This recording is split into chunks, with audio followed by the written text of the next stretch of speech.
Selamat sore pemirsa, demikian tadi berita pilihan iNews Sore hari ini bersama saya Davi Pratama. Pemirsa, kita awali iNews Sore dengan informasi hujan deras yang mengguyur sejak Senin sore hingga malam hari membuat sejumlah daerah di Jabodetabek banjir. Arus lalu lintas di sejumlah daerah pun sempat putus akibat akses jalan terendam banjir. Depan kantor ini mah bener-bener nih mantep banget ini. Ya Allah, ini gimana ini?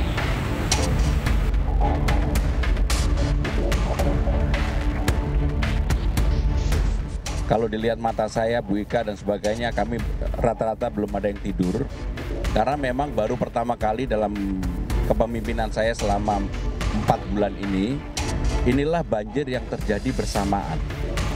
Yang pertama adalah banjir kiriman, yang kedua adalah banjir karena curah hujan yang ada di tempat di Jakarta, yang ketiga pas bersamaan rob atau permukaan air lautnya naik.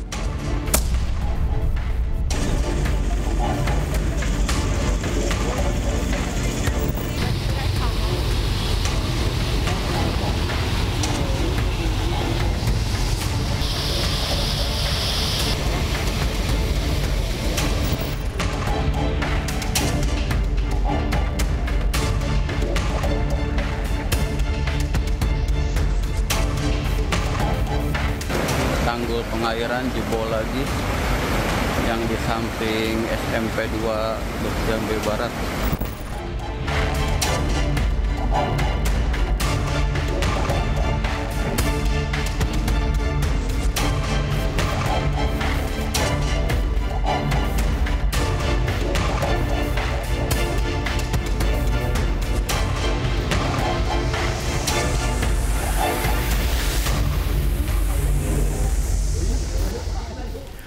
Pemirsa, hujan deras yang mengguyur wilayah Jabodetabek merendam kawasan Kebonpala, Jakarta Timur dengan ketinggian mulai dari 50 cm sampai 1 meter.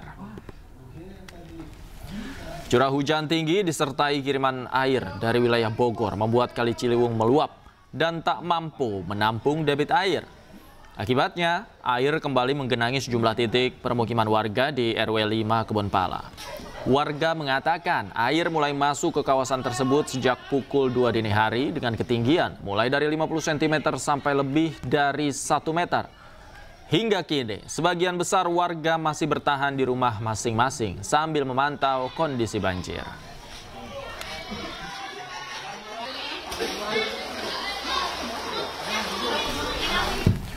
Gubernur Jakarta Pramono Anung merenungi banjir yang melanda di sejumlah wilayah Jakarta dan sekitarnya. Selain itu, Pramono Anung juga meminta maaf kepada warga yang terdampak banjir dan mengatakan banjir yang terjadi di Jakarta tidak hanya disebabkan tingginya curah hujan, tapi juga air kiriman dari wilayah hulu. Untuk meminta maaf kepada warga, karena itu adalah apa? Ini bukan sesuatu yang kita rencanakan. Kita akan bekerja keras dan saya akan bekerja keras untuk itu, berpikir bagaimana menangani ke depannya. Termasuk dalam kesempatan ini saya minta koordinasi antara Bina Marga dengan sumber daya air, terutama untuk mengatasi tali-tali air dan sumbatan-sumbatan yang ada di sepanjang saluran air yang ada di Jakarta ini. Karena kerjasama itu diperlukan. Sementara itu, Wakil Gubernur Jakarta Rano Karno turut meninjau lokasi jebolnya tanggul di aliran saluran penghubung kali PHB Pulau Jati Padang, Pasar Minggu, Jakarta Selatan. Rano Karno memastikan tanggul yang jebol secepatnya akan diperbaiki. Pasca ambruknya tanggul saluran penghubung aliran kali Pulau di Jati Padang, Jakarta Selatan, Wakil Gubernur Jakarta langsung mendatangi lokasi dan berkoordinasi dengan warga setempat pada Selasa pagi. Tanggul yang juga tembok sebuah musola jebol pada Senin kemarin, hingga air dari aliran kali meluap dan merendam permukiman warga. Dalam tinjauannya, Rano Karno berjanji akan melakukan pembenahan. Rano juga menyebut banjir kali ini disebabkan 3 hal, yaitu banjir rob, hujan lokal, dan hujan di hulu sungai.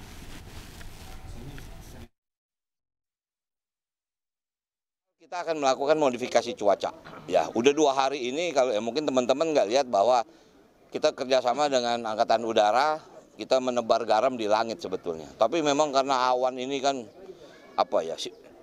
itu kumpulannya besar. Jadi kita hanya bisa membagi di beberapa wilayah.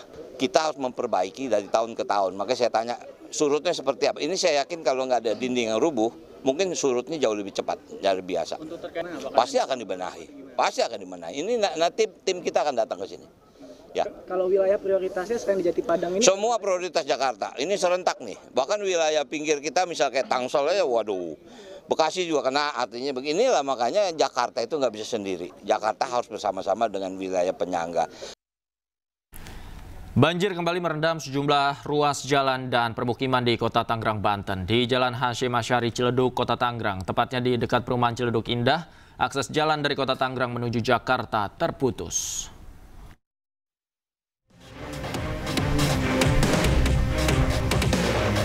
Banjir kembali merendam sejumlah ruas jalan dan permukiman di Kota Tangerang. Aliran air yang deras merendam Jalan Hasyim Asyari, tepatnya di depan perumahan Ciledug Indah, Kota Tangerang.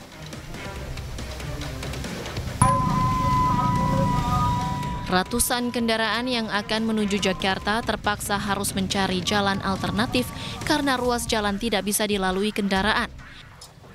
Tak hanya jalan, banjir juga merendam perumahan Ciledug Indah, Karangtengah, Kota Tangerang. Derasnya arus air membuat aktivitas warga lumpuh.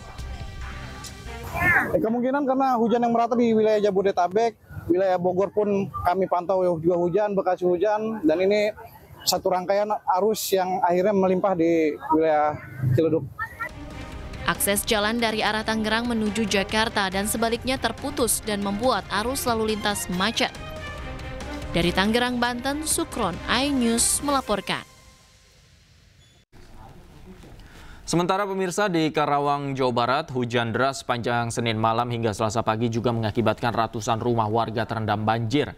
Banjir dengan ketinggian air mencapai 1-2 meter tersebut akibat meluapnya dua sungai besar, yaitu Sungai Citarum dan Sungai Cibeet dari kiriman wilayah Bogor.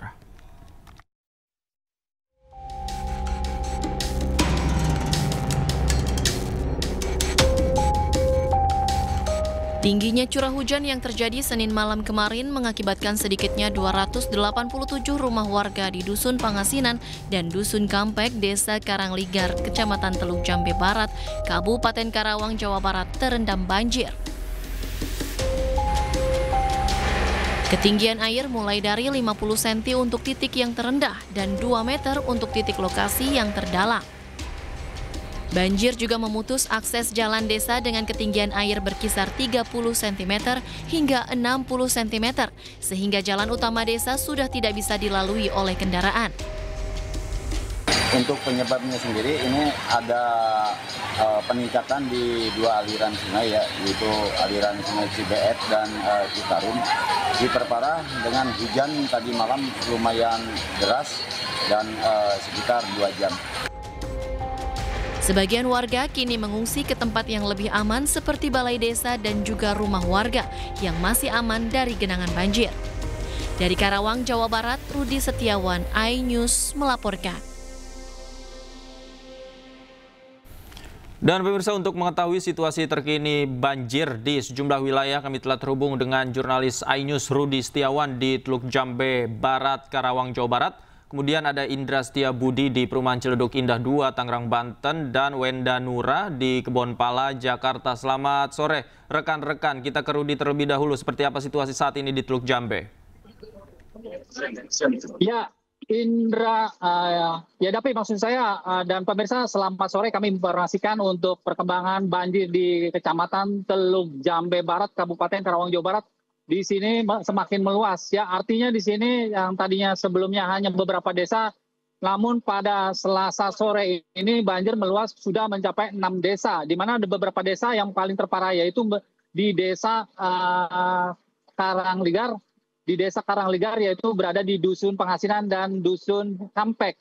Adapun ketinggian air sampai saat ini ya memang bervariasi, seperti di lokasi saya ini. Ya, saya akan langsung menunjukkan saja seperti di lokasi ini, saya bersama aparat petugas kepolisian dari Polres Karawang, Jawa Barat, juga bersama dari beberapa tim BPBD Kabupaten Karawang, Jawa Barat. Nah, ini lokasi saat ini banjir masih sangat deras dan air pun bisa digambarkan untuk lokasi seperti saya bilang ini. Jadi kalau ketika warga untuk melintasi di jalan sini harus mereka menggunakan tali untuk pengamanan karena air sangat cukup deras. Ya, dapat kami gambarkan. Ya, sebentar kami akan menggambarkan bagaimana lokasi seperti kondisi yang terupdate saat ini ya, Dapi. Nah, ini lokasi yang saat ini bahwa untuk airnya juga bisa dilihat cukup deras sekali di sini ya. Di mana ini air cukup deras untuk mengalir ke area persawahan dan ini merupakan air tersebut juga akan nantinya ini mengalir ke daerah yaitu Dusun Kampek, di mana Dusun Kampek sendiri sekarang sudah menggenangi ratusan rumah warga yang berada di Dusun Kampek tersebut. Kurang lebih ada 200 lebih rumah warga. Ya, saya akan berjalan lagi ke lokasi titik di mana ini lokasi titik ini merupakan kondisi saat ini air terus sangat tinggi dan volume terus mengalir di akses jalan pun sekarang saat ini masih digenangi ketinggian antara sekitar kurang lebih 50 cm dan bahkan sampai ya kurang lebih sampai sepaha orang dewasa untuk di jalannya. Ya, ya untuk lokasi ini sendiri ya dapat kami gambarkan juga bahwa dari 6 desa untuk di Kecamatan Teluk Jambe Barat ini, ya, Kecamatan Teluk Jambe Barat ini Dapi ada 6 desa yang saat ini memang semuanya warga, ada yang beberapa mengungsi juga ada yang mereka bertahan di rumah-rumahnya. Ya ini salah satunya mereka ada yang bertahan di rumah-rumah yang memang kondisinya masih kondisinya terbilang aman. Ya, tapi begitu juga kondisi siaga dalam ini status kondisi siaga Sungai Citarum di mana juga Sungai Cibeet yang merupakan dari penyebab akibat banjir yang melanda di desa Kalangligar ini sendiri atau tepatnya di lokasi Kecamatan Teluk Jambe Barat ya Dapi. Ya begitu juga. Baik, dari Rudi Setiawan kita akan memantau bagaimana situasi terkini di Ciledug. Indra Setiawan, seperti apa situasinya saat ini?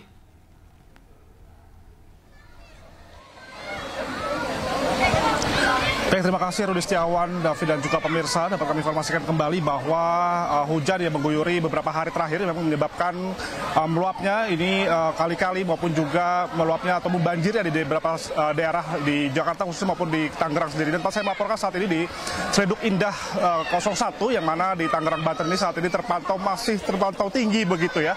Yang mana ketinggian ini variatif sekali. Kalau kita masuk dari pintu awal ini ketinggian masih 30 cm.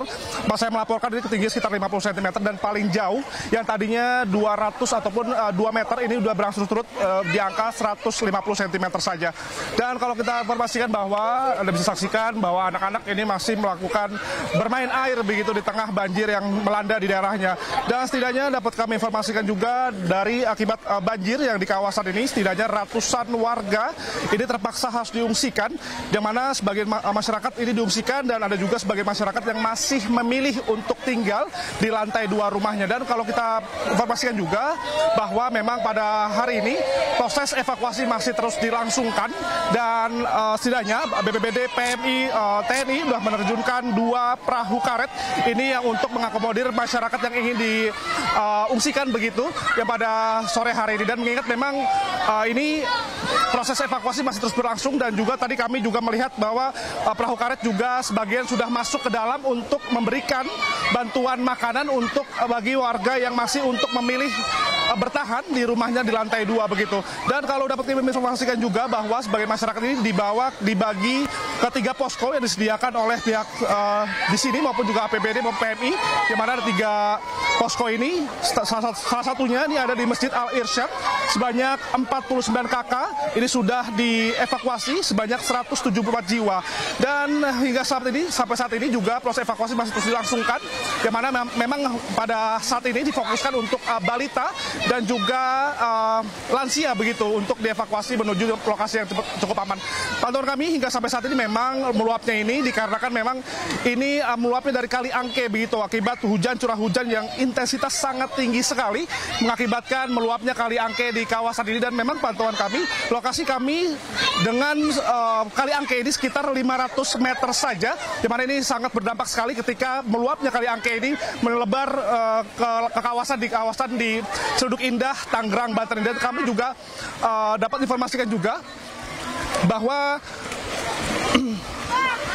hingga sampai saat ini bantuan masih terus dilakukan oleh Pemda setempat dan juga bahan logistik juga masih terus dilakukan untuk memastikan masyarakat tetap dalam keadaan baik. Dan untuk mengetahui situasi terkini di Kebon Pala, ini juga ada rekan kami, Naura, maksud kami ada Wenda, ini sudah berada di Kebon Pala, Jatinegara, Jakarta Timur. Silakan Wenda dengan laporan Anda. Ya, terima kasih Indra. Untuk di kawasan Kebon Pala, Jakarta Timur, saat ini banjir sudah berangsur surut dan menyisakan ketinggian air sekitar 30 cm. Sehingga warga sudah mulai menempati kediamannya masing-masing. Dan kalau kami melihat, sebagian warga juga ada yang masih membersihkan rumahnya dari sisa-sisa banjir yang terjadi sejak hari Senin malam kemarin.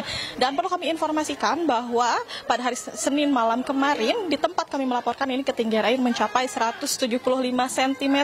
Sehingga warga terpaksa harus mengungsi ke tempat yang lebih aman. Dan untuk warga yang terdampaknya sendiri, berdasarkan informasi yang kami terima, ada sebanyak 135 kartu keluarga dari 5 RT dan juga 2 RW.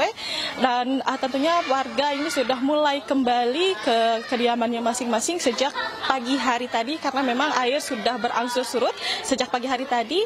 Pagi hari tadi ketinggian air mencapai sekitar 50 hingga 75 cm. Dan perlu kami informasikan kembali bahwa saat ini air sudah mulai berangsur surut dan menyisakan ketinggian di 30 cm. Dan banjir yang terjadi di kawasan Kebon Pala ini merupakan hasil dari luapan Kali Ciliwung, dan kawasan Kebon Pala, Jakarta Timur ini bisa dikatakan merupakan kawasan yang langganan terjadi banjir. Hal ini dikarenakan letaknya yang sangat berdekatan dengan bibir Kali Ciliwung, yakni hanya berjarak sekitar 600 meter saja. Dan meskipun saat ini banjir sudah mulai surut, namun tentunya warga masih perlu berhati-hati, dan tentunya besar harapan dari semuanya semoga hujan tidak kembali turun pada sore hingga malam hari nanti. Dan tentunya jika hujan kembali turun, besar kemungkinan air akan kembali meninggi dan warga terpaksa harus mengungsi kembali. Sementara demikian, kembali ke Anda, Davi. Baik, Wenda, bisakah Anda tunjukkan kepada kami dan pemirsa bagaimana suasana saat ini di rumah-rumah yang ada di belakang Anda? Baik, Davi dan juga pemirsa, saat ini juru kamera kami, Rama Ramadona, akan menunjukkan bagaimana suasana saat ini di kawasan Kebon Pala, Jakarta Timur. Bisa dilihat memang air sudah surut cukup jauh ya jika dibandingkan pada Senin malam kemarin, yang mana pada Senin malam kemarin ini ketinggian air mencapai 175 cm. Dan bisa dilihat saat ini rumah-rumah warga pun sudah mulai bersih kembali, karena memang sejak siang hari tadi warga sudah mulai melakukan aktivitas bersih-bersih dari sisa-sisa banjir yang terjadi.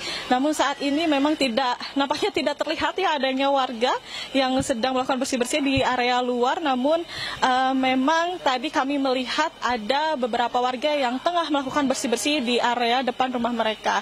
Dan selain itu, Davi dan juga pemirsa, sejumlah bantuan pun sudah mulai berdatangan sejak pagi hari tadi. Bahkan baru saja tadi juga ada dari Ketua DPD Jakarta Timur sudah memberikan juga bantuan ke kawasan Kebon Pala, Jakarta Timur ini berupa sembako dan juga nasi kotak tentunya untuk warga terdampak di kawasan Jakarta Timur ini. Davi.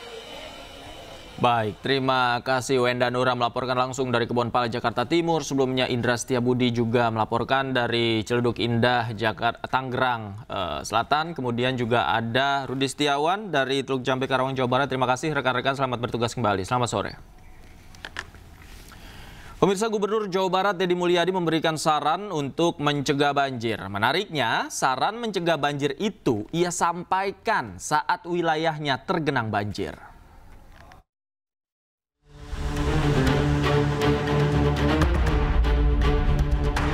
Gubernur Jawa Barat Deddy Mulyadi kembali menyita perhatian.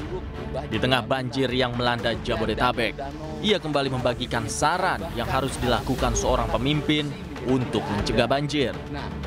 Dedi mengatakan, langkah yang harus dilakukan seorang pemimpin adalah membongkar bangunan di bantaran sungai, melakukan pelebaran sungai, serta alih fungsi danau. Di daerah resapan air, di areal perkebunan. Yang kedua, melakukan pelebaran sungai, pendalaman sungai, membongkar bangunan-bangunan di bantaran sungai. Yang ketiga, mengembalikan alih fungsi danau-danau. Ketiga kegiatan ini pasti mengambil resiko, tidak populer, dicaci maki, dibenci, dibully. Tapi pemimpin harus berani mengambil resiko itu. Menariknya, komentar Dedi Mulyadi tentang banjir ini dilontarkan saat wilayahnya juga terendam banjir. Di Karawang, Jawa Barat, ratusan rumah di Kecamatan Teluk Jambe juga terendam banjir dengan ketinggian antara 1 hingga 2 meter.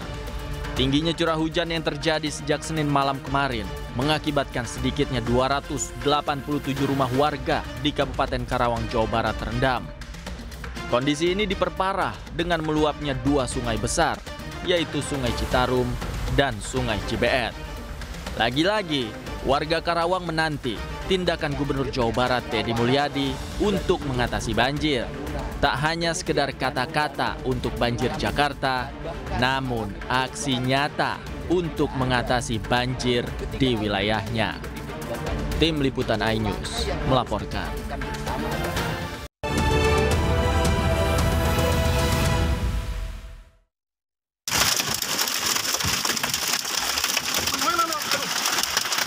Oh, bisa buka ya? Oh, tidak bisa. Ngeri. Bisa apa ngeri? Itu apa tidak patung? 19 personil kepolisian dari Bidokes Polda NTT dan anggota Polres Flores Timur sempat terjebak di tengah abu vulkanik dan hujan kerikil saat erupsi Gunung Lewotobi laki-laki di Flores Timur ketika sedang bertugas. Saat itu kondisi di sekitar Pasar Boru sangat gelap, ditutup awan panas serta debu tebal membuat kendaraan mereka sulit melintas. Akhirnya butuh waktu 30 menit bagi mereka untuk keluar dari kawasan itu.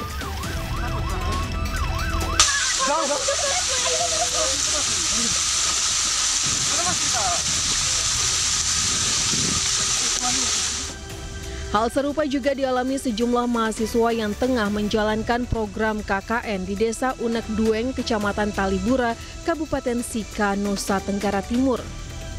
Para mahasiswa lari sambil berteriak minta tolong. Salah satu mahasiswi harus dibopong oleh rekannya karena mengalami sesak nafas.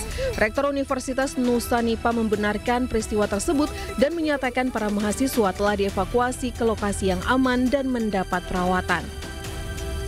Saat itu mereka sedang berada di lokasi pendataan di beberapa dusun di Desa Unek Dueng, dan pada saat mereka sedang melakukan pendataan itu terjadi letusan atau erupsi Gunung Lewotobi, sehingga mereka kemudian mengevakuasikan diri mereka secara mandiri, dan salah satu teman mereka memang dalam kondisi menderita asma.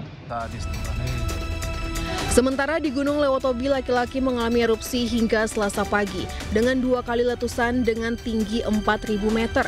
Petugas pos pengamatan Gunung Api Lewotobi laki-laki menghimbau warga untuk tidak melakukan aktivitas apapun dalam radius 6 hingga 7 km. Warga juga diminta tenang dan ikuti arahan Pemda. Dari Flores Timur, NTT, Joni Nura, iNews melaporkan. Sementara itu, pemirsa, usulan Gubernur Jawa Barat Dedi Mulyadi untuk membongkar pedestrian di atas Jalan Ciamplas atau yang lebih dikenal dengan Teras Ciamplas mendapat penolakan dari warga dan pedagang. Meski saat ini kondisinya terlihat kumuh dan tidak terawat, mereka meminta Pemprov Jawa Barat dan Pemkot Bandung untuk menata ulang agar Teras Ciamplas bisa kembali bagus. Kondisi Teras Ciamplas saat ini hampir seluruh kios pedagang dipenuhi dengan tulisan vandalisme oleh orang tak bertanggung jawab. Tidak hanya kios, kondisi serupa juga terlihat di beberapa bagian lainnya seperti papan penunjuk arah serta fasilitas umum lainnya sehingga terlihat kumuh. Kondisi ini terjadi semenjak COVID-19 atau sekitar 3 tahun terakhir. Usulan Gubernur Jawa Barat Dedi Mulyadi untuk membongkar Teras Ciamplas mendapat penolakan keras dari warga sekitar dan para pedagang. Menurut warga, daripada membongkar teras Cihampelas sebaiknya ditata ulang sehingga bangunan yang sempat menjadi ikon wisata Kota Bandung dengan anggaran sekitar 48,5 miliar rupiah ini bisa kembali menggeliat dan menjadi daya tarik wisatawan. Ya, kalau dibongkar kan udah tanggung Pak, kata saya Bu. Sayang Pak ya? Ya sayang, udah terlanjur lah gitu, mending lanjut gitu. Ya mending tata ulang lagi. Nah, gitu. Setuju atau mending? Sayang lah kalau dibongkar. Bangunan udah ada ngapain dibongkar gitu. Ini kan sebenarnya tinggal ditata ulang, diperbaiki lah yang fasilitas yang kurang apa gitu. Misalkan kalau hujan kan ditambah apa gitu. Sebenarnya mah nggak perlu dibongkar. Kalau dibongkar kan, wah ini gimana? Kalau saya kan pindah ke mana? Langganan udah pada tahu di sini. Kalau di bawah kan nggak ada tempat, makanya saya ke atas juga kan udah ditempatin di atas. Kalau dibongkar mah kata saya mah sayang, tempat bagus ini kan jarang di Bandung kan cuma ini. Iya, kenapa harus dibongkar? Seperti diketahui, Gubernur Jawa Barat Deddy Mulyadi mengusulkan kepada Wali Kota Bandung Muhammad Farhan agar teras Cihampelas dibongkar. Selain mengakibatkan kemacetan dari sisi konstruksi bangunan, pedestrian di atas jalan Cihampelas tersebut dinilai bermasalah dengan tata ruang. Dari Bandung, Jawa Barat, Billy Maulana Fikran, iNews melaporkan. Gubernur Jawa Barat Deddy Mulyadi menyarankan pembongkaran teras Cihampelas karena kondisinya sepi pengunjung dan tidak terjaga konsisten. Untuk melepas aset dan membongkar teras Cihampelas, pemerintah Provinsi Jawa Barat siap membantu Pemkot Bandung dari sisi anggaran.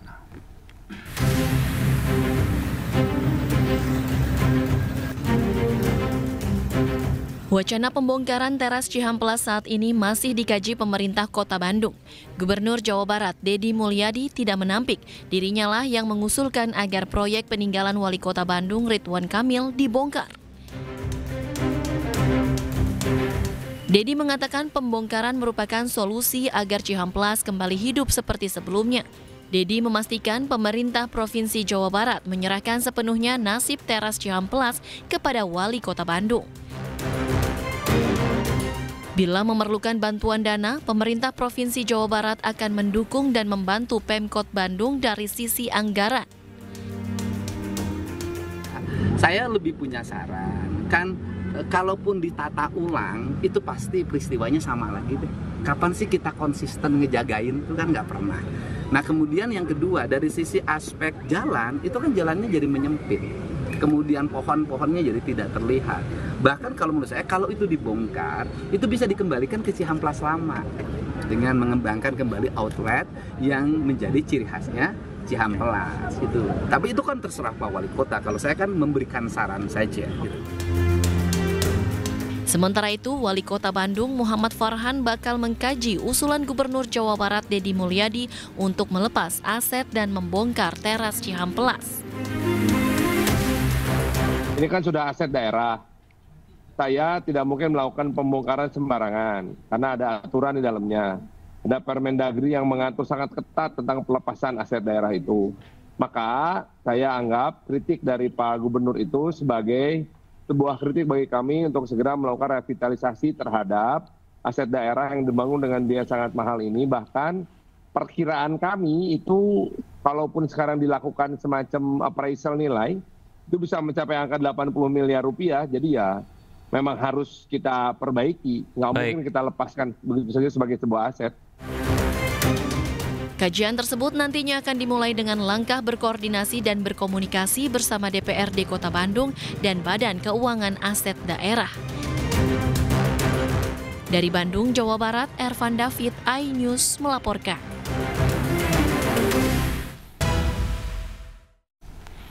Kembali di Hanya Sore, pemirsa, Presiden Amerika Serikat Donald Trump menyatakan keyakinannya bahwa kelompok Hamas akan bersedia menyetujui gencatan senjata dengan Israel. Hal tersebut disampaikan Trump saat bertemu Perdana Menteri Israel di Gedung Putih. No one in Israel will agree to anything else because we don't commit suicide. Presiden Amerika Serikat Donald Trump menyatakan keyakinannya bahwa kelompok Hamas akan bersedia menyetujui gencatan senjata dengan Israel.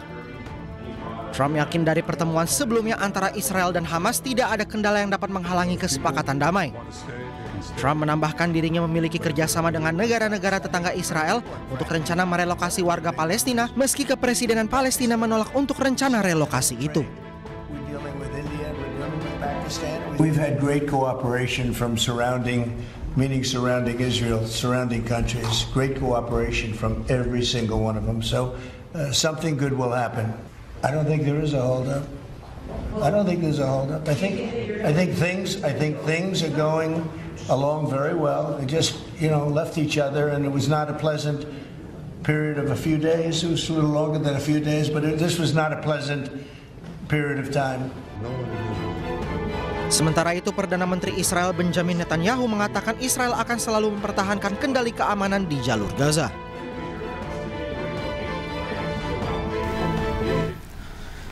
Sebelumnya, perundingan pertama gencatan senjata antara Hamas dan Israel buntu. Pihak Israel tidak memenuhi mandat yang cukup untuk mencapai kesepakatan dengan Hamas.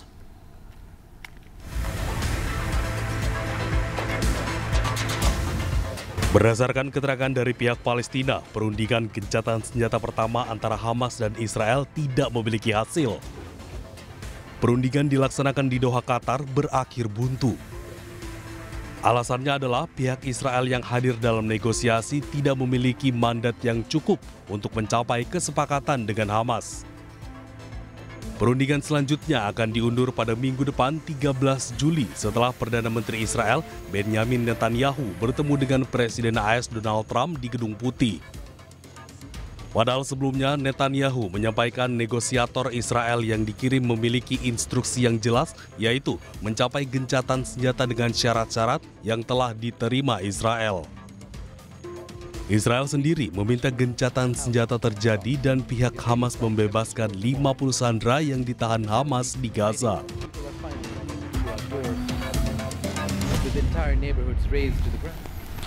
Sementara itu, pasukan Hamas melancarkan serangan menggunakan peluru mortir ke wilayah yang diduga tempat berkumpulnya pasukan Israel di daerah Ma'an Khan Yunis.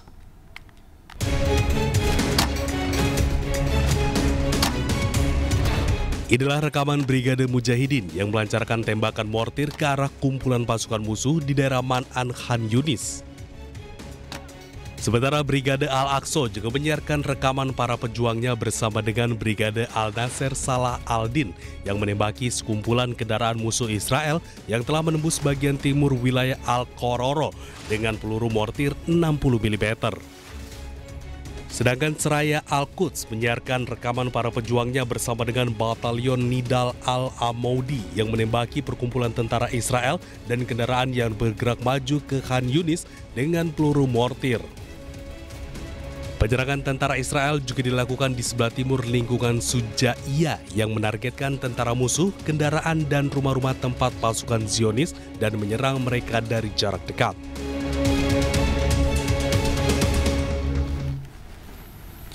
Serangan udara Israel kembali menewaskan warga Gaza. Para warga dan petugas langsung menyelamatkan korban.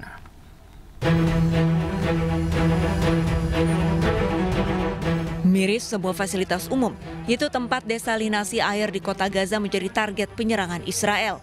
Sejumlah warga sipil berlumuran darah terkena pecahan rudal Israel. Target pemboman adalah salah satu tempat penyaringan atau desalinasi air bersih untuk warga Gaza.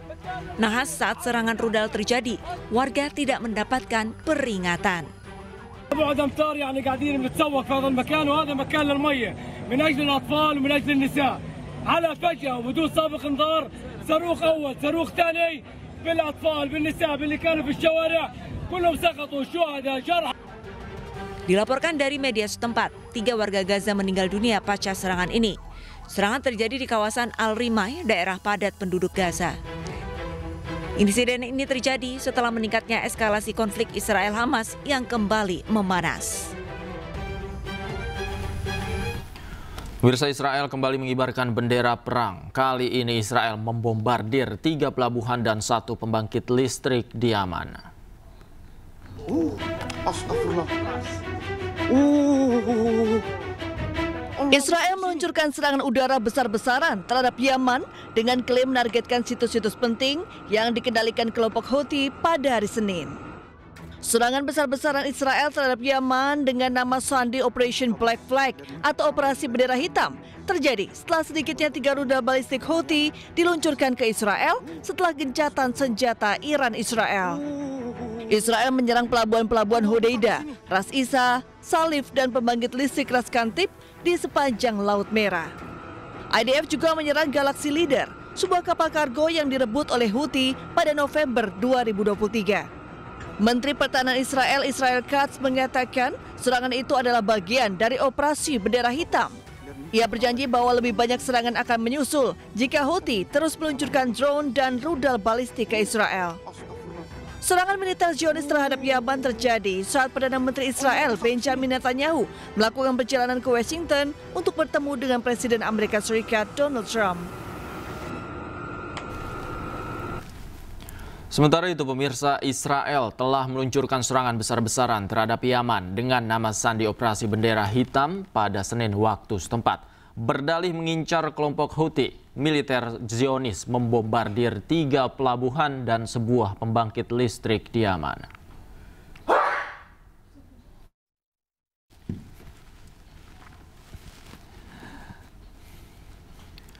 Tiga pelabuhan yang diserang Israel adalah Pelabuhan Hodeidah, Pelabuhan Ras Isa, dan Pelabuhan Salif. Sedangkan pembangkit listrik yang diserang adalah pembangkit listrik Ras Kantib. Pasukan pertahanan Israel mengklaim 4 target itu telah digunakan untuk operasi militer kelompok Houthi. Di Pelabuhan Ras Isa, militer Zionis Israel juga menyerang kapal Galaxy Leader, di mana merupakan kapal yang direbut oleh kelompok Houthi pada akhir tahun 2023. Di iNews. Detik-detik kebakaran yang melahap bus PO Haryanto terekam kamera warga. Api yang berasal dari bagian belakang langsung melahap badan bus di tengah jalan raya Temanggung, Jawa Tengah. Beruntung seluruh penumpang bus berhasil dievakuasi menyelamatkan diri. Peristiwa ini berawal saat bus yang berangkat dari arah Yogyakarta menuju Pati, sesampainya di desa Kerajaan Pringsurat tiba-tiba terdengar suara dari bagian belakang bus dan mengeluarkan percikan api. Jeblok itu bagian apa, Pak? Belakang. Belakang. Jebloknya pelan, enggak keras gitu. Kita mau berhenti udah apinya. Oh, langsung apinya udah gede. Ya. Percikan api yang muncul membuat penumpang panik.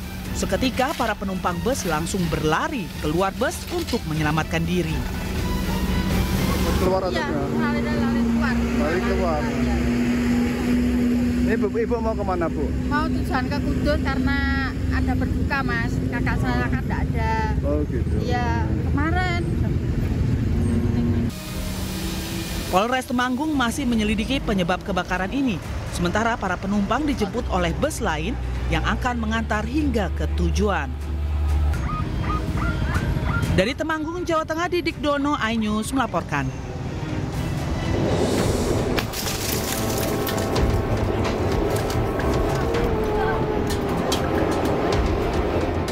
Viral di media sosial, seorang wanita menjadi korban aksi pelemparan batu ke kereta Sancaka eksekutif.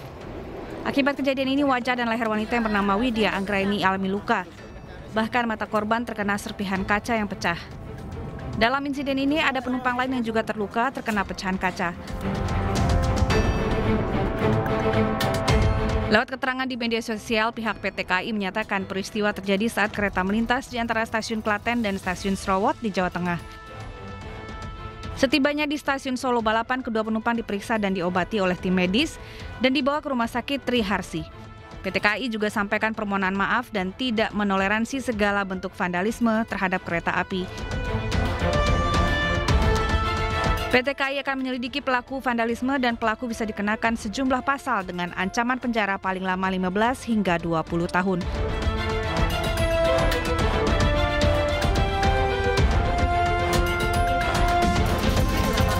PT KAI memohon masyarakat tidak melakukan aksi vandalisme ke kereta api apapun alasannya, karena dampaknya berbahaya bagi perjalanan kereta api. Dan pemirsa, iNews sore selanjutnya akan ditemani rekan saya Reni Arumsari. Selamat sore, Reni. Ada informasi apa lagi di iNews sore? Ya, selamat sore Davi dan juga pemirsa. Tentunya iNews sore akan menghadirkan sejumlah informasi menarik lainnya, di antaranya.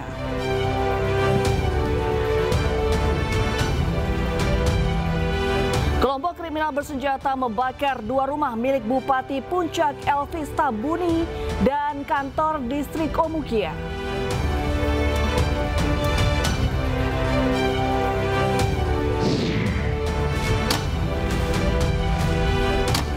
Pasukan Hamas melancarkan serangan ke tentara Israel di sejumlah wilayah di Gaza.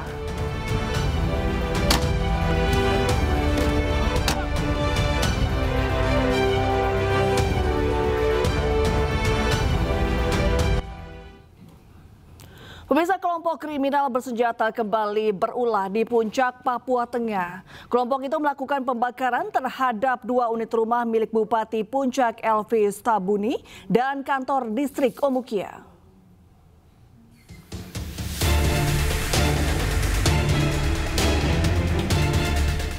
Kelompok kriminal bersenjata melakukan aksi penembakan terhadap rumah warga dan gereja di Kampung Pinapa, Papua Tengah pada hari Minggu lalu. KKB mengklaim tempat tersebut dijadikan sebagai pos militer oleh TNI dan Polri. Namun hal itu dibantah oleh Satgas Damai Kartens. Mereka mengklaim hal itu sebagai bentuk propaganda untuk membenarkan tindakan penyebaran teror mereka. Telah terjadi aksi pembakaran di Kabupaten Puncak, Papua Tengah pada hari Minggu, tanggal 6 Juli 2025, dan menyasar kepada 2 unit rumah milik Bapak Bupati Puncak, Elvis Tabuni, serta kantor distrik Omukia. Kami tegaskan bahwa fasilitas sipil yang dibakar oleh kelompok kriminal bersenjata, termasuk rumah dinas bupati, kantor distrik, gereja, sekolah, dan puskesmas, tidak digunakan sebagai pos militer oleh TNI maupun Polri. Tuduhan tersebut adalah bentuk propaganda sistematis yang bertujuan menciptakan ketidakpercayaan publik dan memecah belah persatuan masyarakat. Selain rumah dinas Bupati Puncak dan kantor distrik, KKB juga membakar 4 bangunan lain di Kampung Pinapa, yakni 1 unit gereja, puskesmas, dan 1 unit bangunan sekolah. Tidak ada korban akibat pembakaran ini dan situasi di lokasi saat ini berangsur kondusif dan dikuasai oleh Satgas Damai Kartens. Dari Jayapura, Papua, Cornelia Mudumi, iNews melaporkan.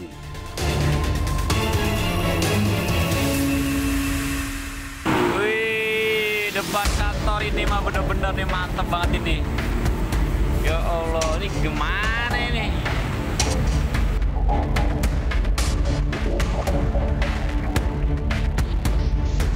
Kalau dilihat mata saya, Bu Ika dan sebagainya, kami rata-rata belum ada yang tidur. Karena memang baru pertama kali dalam kepemimpinan saya selama 4 bulan ini, inilah banjir yang terjadi bersamaan. Yang pertama adalah banjir kiriman, yang kedua adalah banjir karena curah hujan yang ada di tempat di Jakarta, yang ketiga pas bersamaan rob atau permukaan air lautnya naik.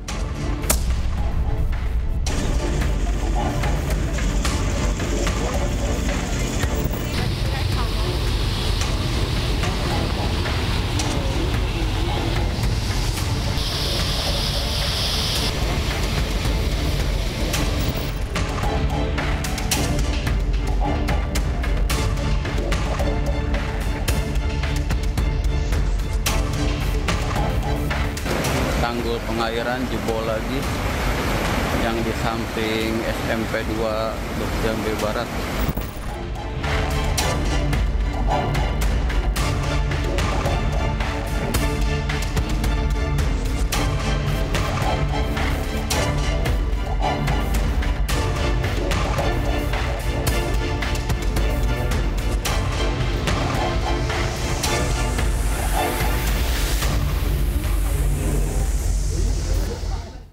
Ya, hujan deras yang mengguyur wilayah Jabodetabek merendam kawasan Kebon Pala, Jakarta Timur dengan ketinggian mulai dari 50 cm sampai 1 meter.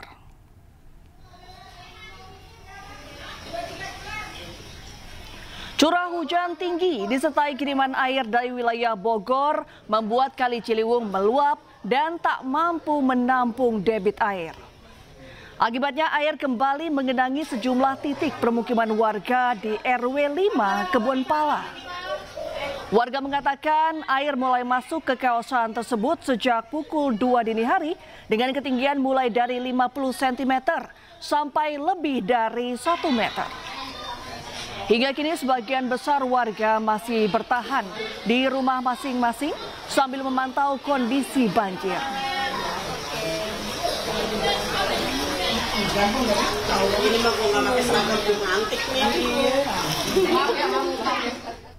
Ya, sementara itu pemirsa, Gubernur Jakarta Pramono Anung merenungi banjir yang melanda di sejumlah wilayah Jakarta dan sekitarnya. Selain itu, Pramono Anung juga meminta maaf kepada warga yang terdampak banjir dan mengatakan banjir yang terjadi di Jakarta tidak hanya disebabkan tingginya curah hujan, tetapi juga air kiriman dari wilayah hulu. Kita nggak usah malu untuk meminta maaf kepada warga, karena itu adalah apa? Ini bukan sesuatu yang kita rencanakan.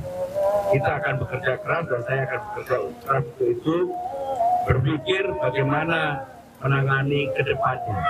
Termasuk dalam kesempatan ini saya minta koordinasi antara Bina Marga dengan sumber daya air, terutama untuk mengatasi tali-tali air dan sumbatan-sumbatan yang ada di sepanjang saluran air yang ada di Jakarta ini. Karena kerjasama itu diperlukan. Ya, banjir kembali merendam sejumlah ruas jalan dan permukiman di Kota Tangerang. Di Jalan Hashim Asari, Ciledug, Kota Tangerang, tepatnya di dekat perumahan Ciledug Indah, akses jalan dari Kota Tangerang menuju Jakarta terputus.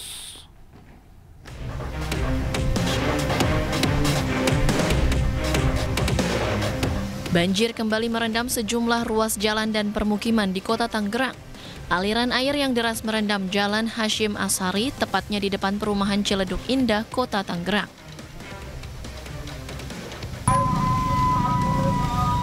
Ratusan kendaraan yang akan menuju Jakarta terpaksa harus mencari jalan alternatif karena ruas jalan tidak bisa dilalui kendaraan. Tak hanya jalan, banjir juga merendam perumahan Ciledug Indah, Karangtengah, Kota Tangerang. Derasnya arus air membuat aktivitas warga lumpuh. Kemungkinan karena hujan yang merata di wilayah Jabodetabek, wilayah Bogor pun kami pantau juga hujan, Bekasi hujan, dan ini satu rangkaian arus yang akhirnya melimpah di wilayah Ciledug. Akses jalan dari arah Tangerang menuju Jakarta dan sebaliknya terputus dan membuat arus lalu lintas macet. Dari Tangerang, Banten, Sukron, iNews melaporkan. Ya, sementara di Karawang, Jawa Barat, pemirsa, hujan deras sepanjang Senin malam hingga Selasa pagi juga mengakibatkan ratusan rumah warga terendam banjir. Banjir dengan ketinggian air mencapai 1 sampai 2 meter tersebut akibat meluapnya 2 sungai besar, yaitu Sungai Citarum dan Sungai Cibeet dari kiriman dari wilayah Bogor.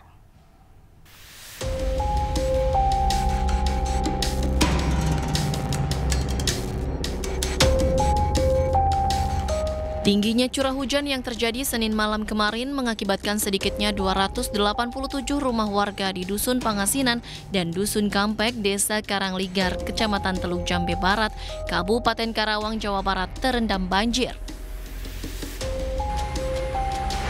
Ketinggian air mulai dari 50 cm untuk titik yang terendah dan 2 meter untuk titik lokasi yang terdalam. Banjir juga memutus akses jalan desa dengan ketinggian air berkisar 30 cm hingga 60 cm, sehingga jalan utama desa sudah tidak bisa dilalui oleh kendaraan. Untuk penyebabnya sendiri ini ada peningkatan di 2 aliran sungai, ya, yaitu aliran Sungai Cibeet dan Citarum.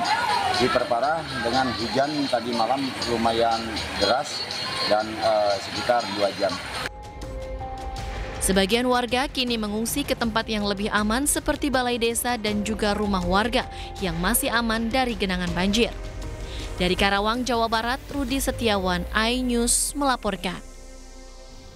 Ya, kita ke informasi selanjutnya, pemirsa. Seorang diplomat ahli muda Direktorat Perlindungan Warga Negara Indonesia Kementerian Luar Negeri ditemukan tewas mengenaskan di sebuah kamar kos di kawasan Gondang Dia, Menteng, Jakarta Pusat pada Selasa pagi. Saat ditemukan, kondisi kepala dan wajah korban dipenuhi lilitan lakban.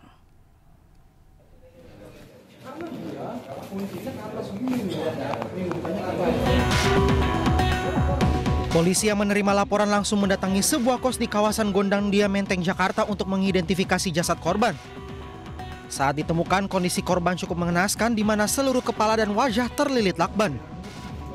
Korban diketahui bernama Arya Daru Pangayunan, pria asal Jalan Munggur, Yogyakarta, yang berprofesi sebagai diplomat ahli muda Direktorat Perlindungan Warga Negara Indonesia Kementerian Luar Negeri. Kecurigaan tewasnya korban bermula dari istrinya yang kesulitan menghubungi ponsel korban sejak 2 hari lalu. Istri korban kemudian meminta penjaga kos untuk mengecek kamar korban. Kondisinya, informasi yang saya dapatkan dari penjaga kosan bahwa yang bersangkutan kepalanya dililit lakban, tapi saya belum bisa memastikan lakbannya jenis apa. Yang jelas itu warna kuning lakbannya, dan kemudian dalam posisi tidur telentang, kakinya ketekuk dan berada di bawah selimut. Jadi ketika penjaga kosan masuk itu ditarik selimutnya. Polisi kini masih menyelidiki tewasnya korban dengan meminta keterangan dari sejumlah saksi serta memeriksa rekaman kamera pengawas. Selanjutnya jasad korban dievakuasi ke kamar jenazah Rumah Sakit Cipto Mangunkusumo untuk diotopsi. Dari Jakarta, Rani Sanjaya, iNews melaporkan. Pemirsa, Menteri Koordinator Bidang Pemberdayaan Masyarakat Muhaimin Iskandar mengaku kaget saat mendengar kabar maraknya praktek prostitusi di Ibu Kota Nusantara, Kalimantan Timur. Muhaimin mengatakan akan mengecek kebenaran informasi tersebut.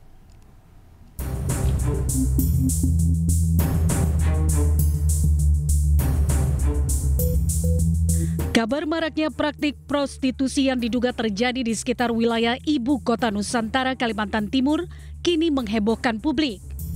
Kabar ini muncul dari laporan Satpol PP Kabupaten Penajam Pasir Utara yang menerima laporan praktek prostitusi online dari masyarakat.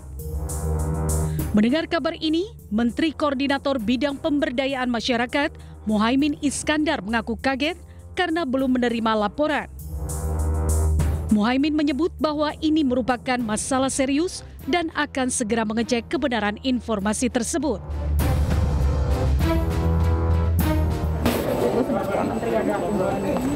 Waduh, masa ya? Iya, terus lagi ada laporan seperti itu. Waduh. Dalam online juga gawat. Kok bisa gawat gitu? Wah, ini harus dicek, Apa? Cek langsung oleh gimana? Iya dong. Oke.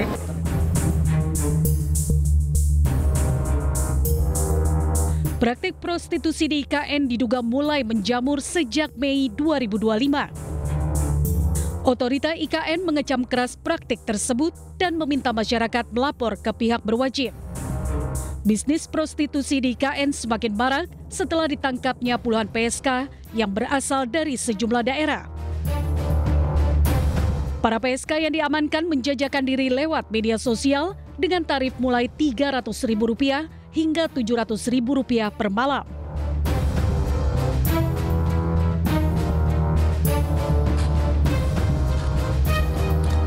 Pada awal Juli lalu, seorang pekerja seks komersial yang membuka layanan di kawasan Ibu Kota Nusantara dengan modus melayani jasa lewat aplikasi open booking online ditemukan tewas mengenaskan. Pelaku pembunuhan berhasil dibekuk saat sembunyi di kawasan Cianjur, Jawa Barat. Tim Liputan iNews melaporkan. Pemirsa, mantan Menteri BUMN Dahlan Iskan dikabarkan ditetapkan sebagai tersangka oleh Ditreskrimum Polda Metro Jawa Timur dalam kasus pemalsuan surat dan penggelapan.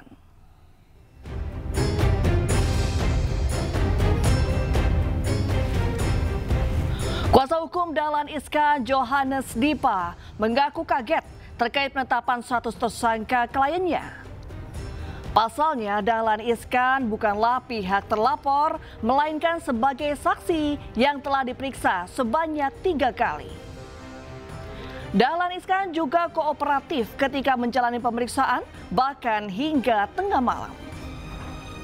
Hingga kini di Reskrimum Polda Metro Jawa Timur belum memberikan keterangan resmi mengenai hal ini.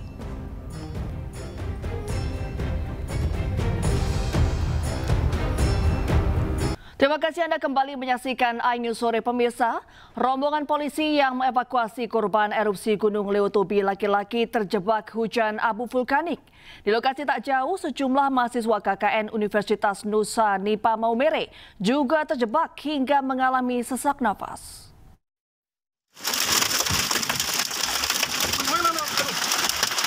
Oh, bisa buka ya? Oh, tidak bisa. Bisa abang gini. Itu dapat tidak patung. 19 personil kepolisian dari Bidokes Polda NTT dan anggota Polres Flores Timur sempat terjebak di tengah abu vulkanik dan hujan kerikil saat erupsi Gunung Lewotobi laki-laki di Flores Timur ketika sedang bertugas. Saat itu kondisi di sekitar Pasar Boru sangat gelap, ditutup awan panas serta debu tebal membuat kendaraan mereka sulit melintas. Akhirnya butuh waktu 30 menit bagi mereka untuk keluar dari kawasan itu.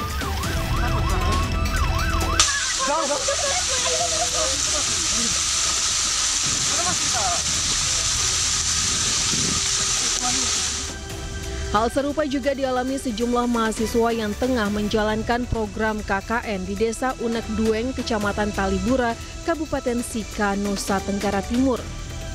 Para mahasiswa lari sambil berteriak minta tolong. Salah satu mahasiswi harus dibopong oleh rekannya karena mengalami sesak nafas.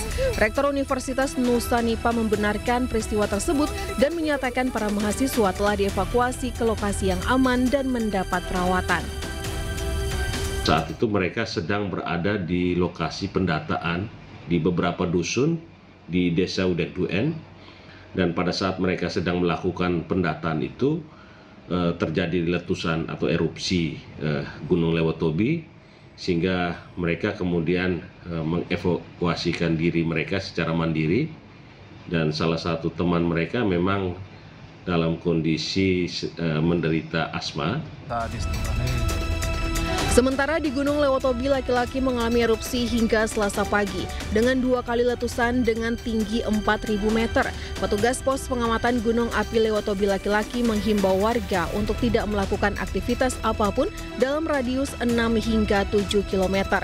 Warga juga diminta tenang dan ikuti arahan Pemda. Dari Flores Timur NTT, Joni Nura, iNews melaporkan. Pemirsa, tim SAR gabungan kembali menemukan 2 jenazah yang diduga korban tenggelamnya KMP Tunu Pratama Jaya di perairan Selat Bali. Kedua korban ditemukan di perairan Tanjung Anjir Sembulangan Muncar, Banyuwangi yang diperkirakan berjarak lebih 30 mil dari titik awal kejadian. Ya, izin pimpinan proses evakuasi tim SAR gabungan Basarnas Potensi beserta Polairut. Tim SAR gabungan kembali menemukan 2 jenazah yang diduga korban tenggelamnya KMP Tunu Pratama Jaya di perairan Selat Bali. Jenazah pertama ditemukan nelayan sekitar pukul 1:24 waktu Indonesia Barat dengan korban berjenis kelamin laki-laki memakai kaos hitam lengan pendek dan celana pendek warna hitam. Sementara 1 jenazah lainnya berjenis kelamin laki-laki mengenakan baju lengan pendek dan celana pendek ditemukan pada pukul 5:30 waktu Indonesia Barat di lokasi yang sama. Kedua jenazah langsung dibawa ke kamar jenazah Rumah Sakit Umum Blambangan, Banyuwangi untuk identifikasi lebih lanjut. Bahwasanya kita menemukan semalam 1 yang diduga korban jiwa dari KMP Tunu yang tenggelam di hari Kamis kemarin. Kemudian dan hari ini kita menemukan juga 1. Kita langsung melaksanakan kegiatan evakuasi dimulai dari Bulungan, Kecamatan Muncar, Kabupaten Banyuwangi. Kemudian kita membawanya ke Pantai Bum dan diserahkan ke teman DVI untuk dilaksanakan identifikasi.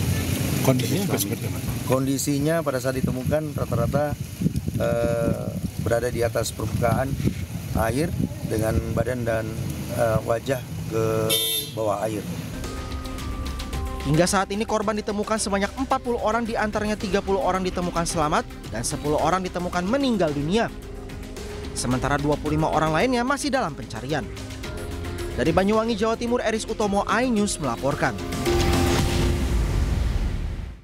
Ya pemirsa, usai menghadiri KTT BRICS 2025 di Rio de Janeiro, Brasil, Presiden Prabowo melanjutkan kunjungannya ke Brasilia. Rencananya Presiden Prabowo akan bertemu dengan Presiden Brasil Luiz Inácio Lula da Silva.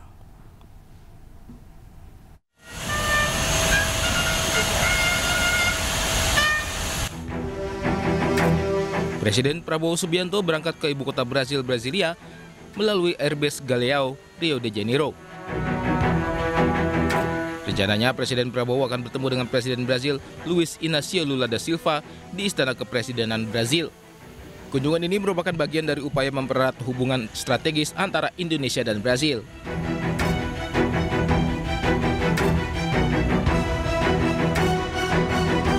Sebelumnya, Presiden Prabowo menghadiri KTT BRICS yang digelar di Rio de Janeiro. Kedatangannya disambut hangat para anggota BRICS. BRICS adalah forum kerjasama internasional yang awalnya didirikan oleh Brasil, Rusia, India, dan Cina pada tahun 2009. Indonesia resmi menjadi anggota penuh BRICS pada 1 Januari 2025. Ya, Sekretaris Kabinet Teddy Indrawijaya menyebut bahwa keikutsertaan Indonesia dalam KTT BRICS merupakan sejarah baru diplomasi. Presiden Prabowo Subianto telah menyelesaikan rangkaian kegiatan konferensi tingkat tinggi BRICS yang digelar selama 2 hari di Rio de Janeiro, Brasil. Kehadiran Prabowo dalam forum KTT BRICS menjadi tanda partisipasi resmi Indonesia untuk pertama kalinya sebagai anggota penuh BRICS. Sekretaris Kabinet Teddy Indrawijaya mengatakan bahwa keikutsertaan Indonesia dalam KTT BRICS tahun ini merupakan poin penting dalam sejarah hubungan luar negeri Indonesia yang diinisiasi langsung oleh Presiden Prabowo. Prabowo Subianto menghadiri KTT BRICS dan hari ini adalah hari kedua sudah selesai, yang mana ini artinya ada sejarah baru. Indonesia secara resmi mengikuti KTT BRICS yang pertama kali, dan ini adalah inisiasi dari Bapak Presiden. Kemudian di tahun yang sama kita diterima, kemudian seluruh negara anggota BRICS dukung, support, dan akhirnya di tahun yang sama juga kita resmi menjadi anggota penuh BRICS. Secara resmi ada 28 negara dan kepala pemerintahan, ya. Jadi 10 anggota BRICS, kemudian ada 10 partner countries, kemudian ada 8 tamu, dan ini banyak sekali yang antri untuk masuk BRICS. Dan ya, ini menunjukkan bahwa Indonesia semakin didengar, semakin diperhatikan, semakin dipandang, dan semakin dibutuhkan di dunia global. Ya, kita ke informasi lainnya pemirsa. Hasil uji kepatutan dan kelayakan atau Fit and Proper Test 24 calon duta besar Republik Indonesia untuk negara sahabat telah diserahkan Komisi 1 ke pimpinan DPR. Dev Laksono, Wakil Ketua Komisi 1 DPR RI memastikan Komisi 1 dinyatakan lulus dan dianggap layak menjadi duta besar karena selaras dengan visi misi pemerintahan Presiden Prabowo Subianto. Hasil uji kepatutan dan kelayakan atau Fit and Proper Test 24 calon duta besar Republik Indonesia untuk negara sahabat telah diserahkan Komisi 1 ke pimpinan DPR. Nantinya pimpinan DPR menentukan jadwal rapat paripurna untuk menetapkan 24 dubes yang telah mengikuti Fit and Proper Test. Kita tidak melihat ada suatu kendala, semuanya itu mampu dan sanggup untuk melaksanakan visi misi pemerintah dengan program kerja masing-masing di tempat yang mereka akan ditugaskan. Ya pemirsa, setelah viral dan mendunia, Ryan Arkandika melalui tarian Aura Farming, bocah asal Kabupaten Kuantan Sengi, Riau ditunjuk menjadi duta pariwisata Riau.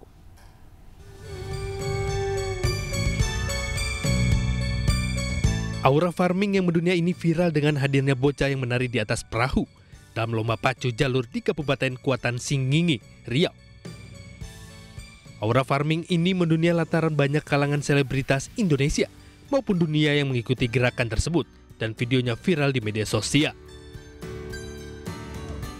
Ryan Arkadika, bocah viral yang tariannya diikuti banyak orang. Berkat prestasinya ini, Dika yang baru berusia 11 tahun itu diundang ke kantor Gubernur Riau untuk ditunjuk sebagai duta pariwisata. Nggak nyangka sebelumnya ya. Udah berapa lama ini pacu jalur sebagai apa? Sebagai onjai berapa lama? 2 tahun. 2 tahun. Apa sih sisi tersulit atau yang membuat pacu jalur ini menarik buat adik sendiri? Asik nggak kira-kira? Asik. Asik. Apa yang susah kira-kira? Menyeimbangkan badan atau gimana? Menyeimbangkan badan susah. Tak hanya menjadi duta pariwisata, Dika juga menerima bantuan uang pendidikan senilai 20 juta rupiah dari pemerintah Provinsi Riau. Bantuan ini diserahkan langsung oleh Gubernur Riau Abdul Wahid. Ini merupakan momen yang baik bagi saya sebagai pemimpin dalam rangka mempromosikan budaya dan tradisi Riau. Beliau jasanya besar, orang selama ini hanya mengenal sebahagian saja tentang kebudayaan Riau. Salah satunya adalah pacu jalur yang ada di Kuantan Singgingi. Hari ini hampir semua orang membuka mata bahwa tradisi dan budaya sangat berkembang di Riau, terutamanya pacu jalur.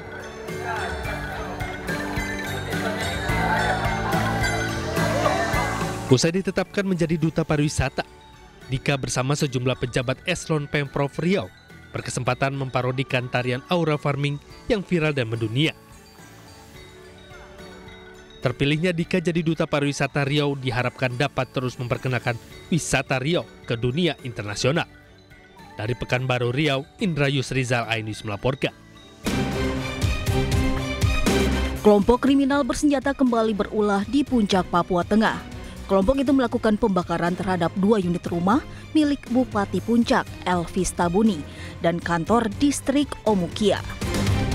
KKB juga membakar 4 bangunan lain di Kampung Pinapa, yakni 1 unit gereja, puskesmas, dan 1 unit bangunan sekolah. 1 unit bus yang mengangkut puluhan penumpang terbakar di tengah jalan raya Temanggung, Jawa Tengah. Beruntung seluruh penumpang bus berhasil dievakuasi dengan selamat, namun sempat terlantar di tengah jalan. Tim SAR gabungan kembali menemukan 2 jenazah yang diduga korban tenggelamnya KMP Tunu Pratama Jaya di perairan Selat Bali. Kedua korban ditemukan di perairan Tanjung Anjir Sembulangan, Muncar, Banyuwangi yang diperkirakan berjarak lebih dari 30 mil dari titik awal kejadian. Pemirsa, Presiden Amerika Serikat Donald Trump menyatakan keyakinannya bahwa kelompok Hamas akan bersedia menyetujui gencatan senjata dengan Israel. Hal tersebut disampaikan Trump saat bertemu Perdana Menteri Israel di Gedung Putih. No one in Israel will agree to anything else because we don't commit suicide. Presiden Amerika Serikat Donald Trump menyatakan keyakinannya bahwa kelompok Hamas akan bersedia menyetujui gencatan senjata dengan Israel. Trump yakin dari pertemuan sebelumnya antara Israel dan Hamas tidak ada kendala yang dapat menghalangi kesepakatan damai. Trump menambahkan dirinya memiliki kerjasama dengan negara-negara tetangga Israel untuk rencana merelokasi warga Palestina meski kepresidenan Palestina menolak untuk rencana relokasi itu. We've had great cooperation from surrounding Israel, surrounding countries, great cooperation from every single one of them. So something good will happen. I don't think there is a holdup. I don't think there's a holdup. I think things are going along very well. They just, left each other, and it was not a pleasant period of a few days. It was a little longer than a few days, but this was not a pleasant period of time. Sementara itu, Perdana Menteri Israel Benjamin Netanyahu mengatakan Israel akan selalu mempertahankan kendali keamanan di jalur Gaza. Sebelumnya pemirsa, perundingan pertama gencatan senjata antara Hamas dan Israel buntu. Pihak Israel tidak memenuhi mandat yang cukup untuk mencapai kesepakatan dengan Hamas.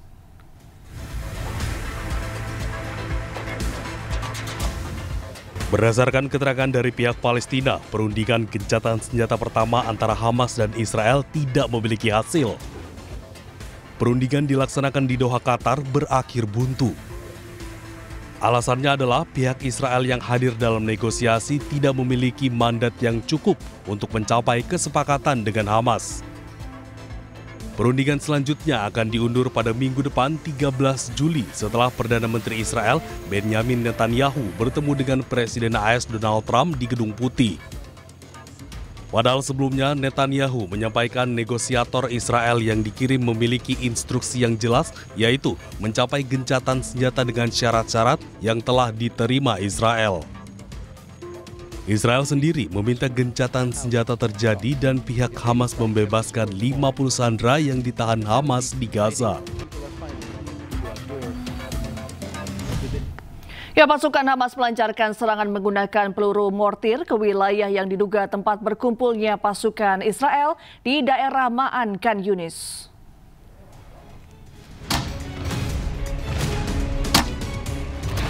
Inilah rekaman Brigade Mujahidin yang melancarkan tembakan mortir ke arah kumpulan pasukan musuh di daerah Ma'an Khan Yunis. Sementara Brigade Al-Aqsa juga menyiarkan rekaman para pejuangnya bersama dengan Brigade Al-Nasser Salah Al-Din yang menembaki sekumpulan kendaraan musuh Israel yang telah menembus bagian timur wilayah Al-Qororo dengan peluru mortir 60 mm. Sementara Brigade Al-Aqsa juga menyiarkan rekaman para pejuangnya bersama dengan Brigade Al-Nasser Salahuddin yang menembaki sekumpulan kendaraan musuh Israel yang telah menembus bagian timur wilayah Al-Qororo dengan peluru mortir 60 mm. Penyerangan tentara Israel juga dilakukan di sebelah timur lingkungan Sujaiyah yang menargetkan tentara musuh, kendaraan dan rumah-rumah tempat pasukan Zionis dan menyerang mereka dari jarak dekat.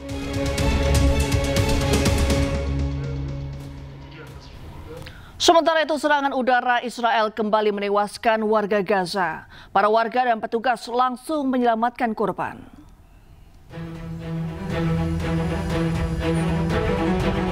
Miris sebuah fasilitas umum, yaitu tempat desalinasi air di kota Gaza menjadi target penyerangan Israel.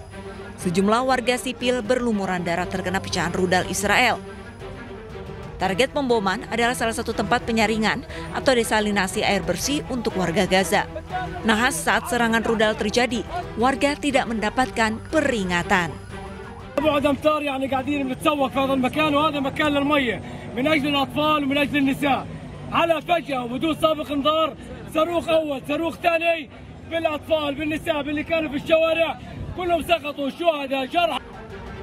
Dilaporkan dari media setempat, 3 warga Gaza meninggal dunia pasca serangan ini. Serangan terjadi di kawasan Al-Rimai, daerah padat penduduk Gaza.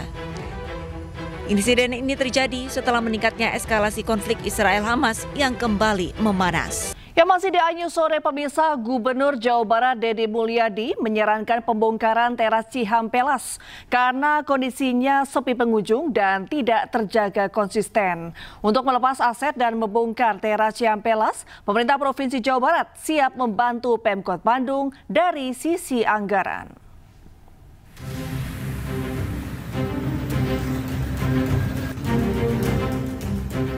Wacana pembongkaran teras Cihampelas saat ini masih dikaji pemerintah Kota Bandung. Gubernur Jawa Barat Deddy Mulyadi tidak menampik dirinya lah yang mengusulkan agar proyek peninggalan Wali Kota Bandung Ridwan Kamil dibongkar. Deddy mengatakan pembongkaran merupakan solusi agar Cihampelas kembali hidup seperti sebelumnya. Deddy memastikan pemerintah Provinsi Jawa Barat menyerahkan sepenuhnya nasib teras Cihampelas kepada Wali Kota Bandung. Bila memerlukan bantuan dana, pemerintah Provinsi Jawa Barat akan mendukung dan membantu Pemkot Bandung dari sisi anggaran. Saya lebih punya saran, kan kalaupun ditata ulang, itu pasti peristiwanya sama lagi deh. Kapan sih kita konsisten ngejagain, itu kan nggak pernah. Nah kemudian yang kedua, dari sisi aspek jalan, itu kan jalannya jadi menyempit.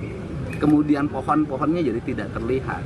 Bahkan kalau menurut saya, kalau itu dibongkar, itu bisa dikembalikan ke Cihamplas lama dengan mengembangkan kembali outlet yang menjadi ciri khasnya Cihamplas itu. Tapi itu kan terserah Pak Wali Kota. Kalau saya kan memberikan saran saja. Gitu. Sementara itu, Wali Kota Bandung Muhammad Farhan bakal mengkaji usulan Gubernur Jawa Barat Deddy Mulyadi untuk melepas aset dan membongkar teras Cihamplas. Ini kan sudah aset daerah. Saya tidak mungkin melakukan pembongkaran sembarangan karena ada aturan di dalamnya. Ada Permendagri yang mengatur sangat ketat tentang pelepasan aset daerah itu. Maka saya anggap kritik dari Pak Gubernur itu sebagai sebuah kritik bagi kami untuk segera melakukan revitalisasi terhadap aset daerah yang dibangun dengan biaya sangat mahal ini. Bahkan perkiraan kami itu kalaupun sekarang dilakukan semacam appraisal nilai, itu bisa mencapai angka 80 miliar rupiah. Jadi ya memang harus kita perbaiki. Nggak mungkin kita lepaskan begitu saja sebagai sebuah aset. Kajian tersebut nantinya akan dimulai dengan langkah berkoordinasi dan berkomunikasi bersama DPRD Kota Bandung dan Badan Keuangan Aset Daerah. Dari Bandung, Jawa Barat, Ervan David, iNews melaporkan. Ya, ke informasi lainnya, pemirsa, penyidik Komisi Pemberantasan Korupsi membongkar paksa rumah Kepala Dinas PUPR Sumatera Utara, Topan Ginting, yang menjadi tersangka korupsi proyek pembangunan jalan.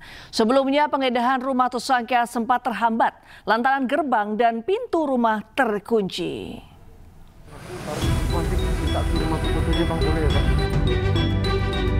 Petugas Komisi Pemberantasan Korupsi akhirnya membongkar paksa gembok pagar rumah Kepala Dinas PUPR Sumatera Utara, Topan Obaja Putra Ginting. Dengan mendatangkan seorang ahli kunci, petugas KPK membuka paksa gerbang rumah yang berlokasi di Komplek Elit Royal Sumatera di Jalan Jamin Ginting, Kota Medan. Tidak lama setelah petugas KPK masuk ke dalam rumah, pagar rumah langsung ditutup dan penjagaan diperketat. Sebelumnya proses penggeledahan sempat terhenti sementara karena hingga pukul 11 siang kondisi pintu rumah terkunci. Penyidik juga sempat memeriksa sebuah paket yang tergeletak di pinggir pagar rumah untuk memastikan tidak ada hubungan dengan kasus yang tengah mereka tangani. Penggeledahan ini merupakan bagian dari pengembangan kasus dugaan suap yang menjerat Topan Ginting sebagai tersangka bersama sejumlah pejabat lainnya di lingkungan pemerintah Provinsi Sumatera Utara. Hingga saat ini, KPK belum memberikan keterangan resmi terkait barang atau dokumen apa saja yang diamankan dari rumah Topan Ginting. Dari Medan, Sumatera Utara, Mubi Pakpahan, iNews melaporkan. Ya, 2 senjata api jenis Beretta dan 7 peluru ditemukan KPK saat menggeledah rumah mantan Kepala Dinas PUPR Sumatera Utara, Topan Ginting. Perbakin Medan menyatakan senjata tersebut digunakan Topan untuk keperluan bela diri. Topan juga tercatat sebagai Ketua Perbakin Kota Medan.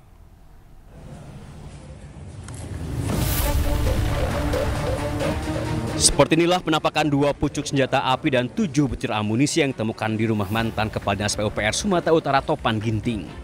2 senjata api jenis Beretta ini ditemukan KPK setelah menggeledah rumah Topan Rabu 2 Juli lalu. Selain itu KPK juga menyita 1 pucuk airsoft gun laras panjang beserta 2 pak amunisi. Kepala Humas Perbakin Kota Medan Hanjaya Tiopan mengatakan senjata api tersebut digunakan Topan untuk keperluan bela diri. Kepemilikan senjata api juga resmi diatur Mabes Polri. Senjata yang ditemukan di kediaman itu sudah dikoordinasi, saya sudah koordinasi dengan Intercam. Itu adalah senjata bela diri. Yang mana ranahnya itu adalah yang melakukan izin itu adalah Mbak Intercam Mabes Polri. Beliau ini masih aktif sebagai Ketua Harian Perbakin Kota, Ketua Harian Perbakin Kota Medan. Sebelumnya KPK menggeledah rumah mantan Kadis PUPR Sumatera Utara Topan Ginting terkait kasus OTT di Kabupaten Mandaling Natal dalam kasus proyek pembangunan jalan. KPK terpaksa membongkar paksa rumah Topan lantaran gerbang dan pintu rumah mantan PLT Sekda Kota Medan itu terkunci. Selain menemukan 2 pucuk senjata api dalam penggeledahan yang lokal selama 7 jam, KPK juga menyita uang 2,8 miliar. Tim Liputan iNews melaporkan. Ya pemirsa, 5 dari 6 orang yang terjaring operasi tangkap tangan di Mandailing Natal, Sumatera Utara terkait dugaan korupsi proyek pembangunan jalan senilai 231,8 miliar rupiah ditetapkan sebagai tersangka. Gubernur Sumatera Utara Bobi Nasution menyebut siap diperiksa KPK lantaran salah satu tersangka Topan Ginting merupakan anak buahnya. Dan pemirsa, usai sudah kebersamaan kita dalam Ayu Sore hari ini. Temukan informasi-informasi terbaru lainnya di www.inews.id. Cuplikan tayangan berita iNews dapat Anda saksikan di kanal YouTube @officialinews. Dan jangan lupa saksikan Rakyat Bersuara sesaat lagi bersama rekan saya Aiman Wicaksono. Ya, update informasi terbaru Anda dengan berita-berita aktual juga hangat. Dan sejukkan dulu dengan air mineral yang murni dan alami. Saya Reni Arumsari pamit undur diri, selamat beraktivitas dan sampai jumpa.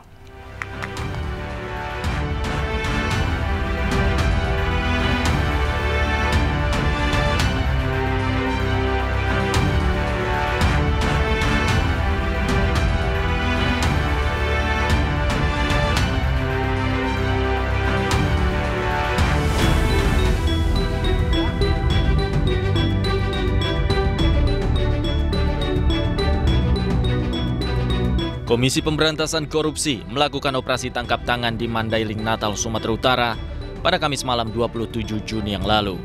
Sebanyak 6 orang ditangkap dalam OTT KPK tersebut. OTT ini terkait dengan dugaan korupsi proyek pembangunan jalan di Dinas Pekerjaan Umum dan Tata Ruang PUPR dan preservasi jalan di Satuan Kerja Pelaksana Jalan Nasional Wilayah 1 Sumatera Utara. Dari 6 orang yang ditangkap, 5 orang ditetapkan sebagai tersangka. Salah satunya Topan Ginting yang merupakan Kepala Dinas PUPR Sumatera Utara. Topan Ginting diketahui merupakan anak buah Gubernur Sumatera Utara Bobi Nasution.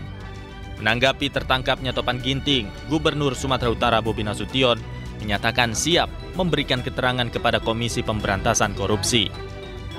Ya, namanya proses hukum kita bersedia saja ya Pak. Itu bersedia saja. Apalagi kalau tadi katanya ada aliran uang.